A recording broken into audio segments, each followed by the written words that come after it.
दोस्तों, आज पूरे विश्व के सामने एक खतरा मुंह फाड़ के खड़ा है और वो है जलवायु में आता तेजी से परिवर्तन। अभी तक वैज्ञानिकों द्वारा जारी किए गए आंकड़े हमें बताते हैं कि हर नए साल के साथ पृथ्वी का औसतन तापमान बीते साल की तुलना में अधिक हो जाता है। आज विश्व भर के जंगलों में आग शांत होने का नाम नहीं ले रही है। वहीं तटीय इलाकों में एक के बाद एक भयानक तूफान आ रहे हैं। दुबई जैसे गर्म महानगरों में भी सर्द तूफान आ जाते हैं। साथ ही करोड़ों वर्षों से जमे बर्फ के पहाड़ लगातार पिघल रहे हैं। पिछले कई दशकों से हो रहे इस जलवायु परिवर्तन का कारण सिर्फ ग्रीन हाउस गैसें ही हैं। ये गैसें पृथ्वी पर औद्योगिक क्रांति के बाद शुरू हुई थी और अब लगातार बढ़ रही हैं। हैरानी की बात यह है कि आज भी हम इंसान ग्रीन हाउस गैसों को कम करने के बारे में गंभीरता से नहीं सोच रहे हैं।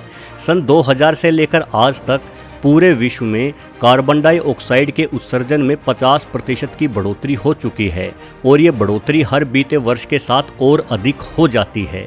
अब सवाल उठता है कि ग्रीन हाउस गैसों के हानिकारक प्रभाव दिखने के बावजूद ग्रीन हाउस गैसों की मात्रा में लगातार बढ़ोतरी क्यों हो रही है। इसका कारण क्या है कि इतनी टेक्नोलॉजी होने के बावजूद भी हम यह सब नहीं रोक पा रहे हैं। चलिए आज के वीडियो में इसी बारे में जानते हैं। दोस्तों, पूरी पृथ्वी पर होने वाली कार्बन डाइऑक्साइड उत्सर्जन को हम 3 तथ्यों द्वारा समझ सकते हैं: जनसंख्या का आकार, विश्व द्वारा की गई आर्थिक तरक्की और ऊर्जा के प्रयोग का तरीका। अगर हम जनसंख्या के आकार की बात करें तो हम समझ सकते हैं कि एक ज़माने में मनुष्यों की पहली आवश्यकता सिर्फ रोटी, कपड़ा और मकान तक ही सीमित हुआ करती थी, परंतु आज हमें 50,000 से 1 लाख रुपए तक का स्मार्टफोन और खाने के लिए मैकडॉनल्ड्स का बर्गर भी चाहिए। साथ ही जितनी ज़्यादा जनसंख्या होगी, ऐसी वस्तुओं की मांग भी उतनी ही अधिक होगी। अधिक मांग को पूरा करने के लिए इन उत्पादों का निर्माण भी फैक्ट्रियों में बड़े पैमाने पर किया जाएगा, जिसका नतीजा कार्बन डाइऑक्साइड के अधिक उत्सर्जन के रूप में ही होगा। पिछले कई दशकों से विश्व की जनसंख्या बड़ी तेजी से बढ़ रही है। यूएन की एक रिपोर्ट के अनुसार 21वीं सदी बीतने के साथ ही पूरे विश्व की जनसंख्या 760 करोड़ से बढ़कर 1100 करोड़ तक हो जाएगी, यानी कि जनसंख्या में 40% की बढ़ोतरी हो चुकी होगी। भविष्य में तकनीकें भी और ज़्यादा विकसित होंगी ताकि एक बड़ी जनसंख्या के लिए अत्यधिक बड़े पैमाने पर उत्पादन भी किया जा सके। अधिक ऊर्जा और अधिक संसाधनों की खपत के कारण प्रदूषण और ग्रीन हाउस गैसों में भी अधिकता आनी निश्चित ही है। जनसंख्या की बढ़ोतरी को रोकने के लिए हमें विकासशील देशों और गरीब तबके के लोगों को शिक्षित करना पड़ेगा, क्योंकि सबसे अधिक जनसंख्या गरीबी रेखा से नीचे रह रहे लोगों में ही बढ़ रही है। जाहिर है, बढ़ती जनसंख्या पर रोक लगाना एक बेहद ही कठिन कार्य है और जब तक ये कठिन कार्य नहीं सध जाता, तब तक पर्यावरण को स्वच्छ करने के बारे में भी सोचना दूर की ही कौड़ी है। आर्थिक तरक्की। दोस्तों, सामान्य शब्दों में आर्थिक तरक्की का मतलब है और ज़्यादा अमीर बनते जाना, और जितने ज़्यादा हम अमीर बनेंगे, हमारे रहन सहन के तरीकों में भी बदलाव होने लगेगा। हम एसी, फ्रिज, टीवी, कार जैसे उत्पाद खरीदेंगे जिससे प्रदूषण और बिजली की खपत बढ़ेगी। उदाहरण के लिए, अमेरिका में रहने वाला एक आम नौकरी पेशे वाला नागरिक अपने रहन सहन के कारण ही गरीब अफ्रीकी देश में रहने वाले 50 किसानों के बराबर प्रदूषण फैलाता है, क्योंकि इन गरीब किसानों के पास न धुआं छोड़ने वाली कारें हैं और ना ही इन्हें जहर उगलते कोयले के कारखानों में बनती बिजली की ही अधिक आवश्यकता पड़ती है। मतलब साफ है कि किसी भी सभ्यता की जितनी ज़्यादा तरक्की होगी, उतना ही ज़्यादा वो सभ्यता प्रदूषण भी फैलाएगी। और आज पूरे विश्व में आर्थिक विकास की एक लहर दौड़ रही है। तेजी से लोगों का रहन सहन का ढंग बदल रहा है।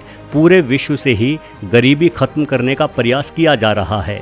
विकासशील देश विकसित देश बनना चाहते हैं और गरीब देश विकासशील देशों की श्रेणी में आना चाहते हैं। यानी आने वाले समय में सभी देश तरक्की करेंगे, हर देश के लोग अमीर बनेंगे, वहाँ के निवासियों के जीवन का स्तर सुधरेगा, जिस कारण कार्बन डाइऑक्साइड के उत्सर्जन में बढ़ोतरी होती ही रहेगी। ऊर्जा के प्रयोग का तरीका। दोस्तों, हम जानते हैं कि जनसंख्या में बढ़ोतरी और आर्थिक स्थिति में आया सुधार ही अधिक प्रदूषण और ग्रीन हाउस गैसों में बढ़ोतरी करता है, और ना ही विश्व की जनसंख्या में होती वृद्धि थमती दिखाई दे रही है, और ना ही कोई देश खुद के आर्थिक हालात खराब करके गरीब होना चाहेगा। यानी अभी जो पूरे विश्व में चल रहा है उसे देखते हुए कहा जा सकता है कि वर्तमान में ग्रीन हाउस गैसों या प्रदूषण पर लगाम कसना मुमकिन ही नहीं दिखाई पड़ता। किंतु हमारा बढ़ता तकनीकी ज्ञान आने वाले भविष्य में शायद हमारी कुछ मदद कर पाए। उदाहरण के लिए हमारे भारत में अभी भी खाना पकाने के लिए कोयले या लकड़ी का इस्तेमाल बड़े पैमाने पर किया जा रहा है।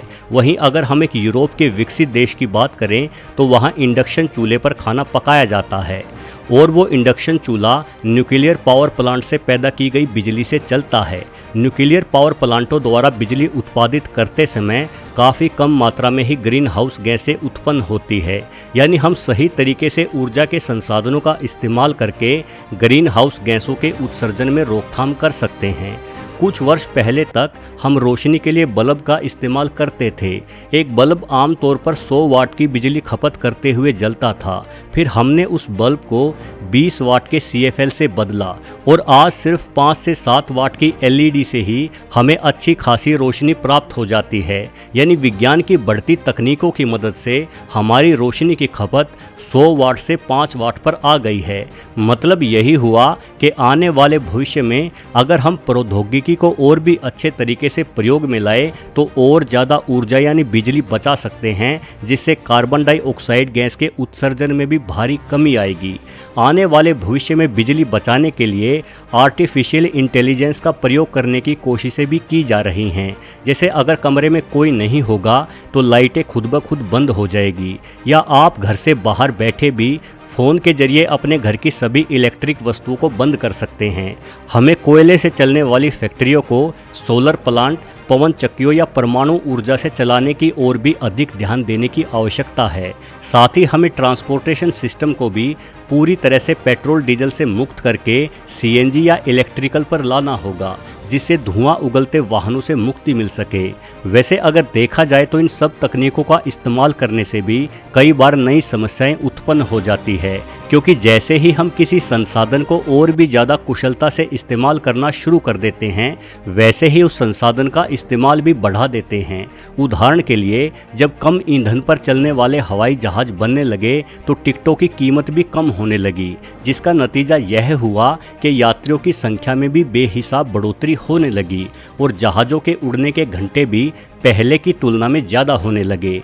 ठीक ऐसे ही हम देख रहे हैं कि जिनके पास CNG वाली कार है वो प्रति किलोमीटर खर्च कम आने के कारण बिना किसी वजह के भी अपनी कारों को रोड पर दौड़ाते रहते हैं।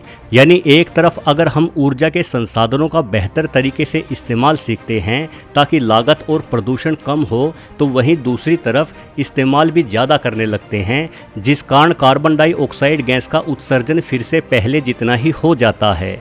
वैसे अब वैज्ञानिक ऐसी मशीनें बनाने की कोशिश भी कर रहे हैं जिनमें वातावरण से कार्बन डाइऑक्साइड गैस या प्रदूषण को खींचने की क्षमता होगी। इन यंत्रों को बड़े बड़े शहरों में लगाया जाएगा, जिससे ग्रीन हाउस गैसों से छुटकारा मिल सके। परंतु ऐसी उन्नत तकनीकों को आने में अभी काफ़ी लंबा वक्त लग सकता है, और वक्त तो हमारे पास बिल्कुल भी नहीं है। हर साल कार्बन डाइऑक्साइड की मात्रा वातावरण में तेज़ी से बढ़ रही है, और जब तक हम कोई नई तकनीक ना खोज लें तब तक हमें कार्बन डाइऑक्साइड के उत्सर्जन को ही कम करना होगा। नहीं तो वो दिन दूर नहीं जब हम मनुष्यों द्वारा फैलाया हुआ प्रदूषण, ग्रीन हाउस गैसें समस्त पृथ्वी के हरे भरे वातावरण को बर्बाद कर देगी। वीडियो को आखिरी तक पूरा देखने के लिए आपका बहुत बहुत धन्यवाद।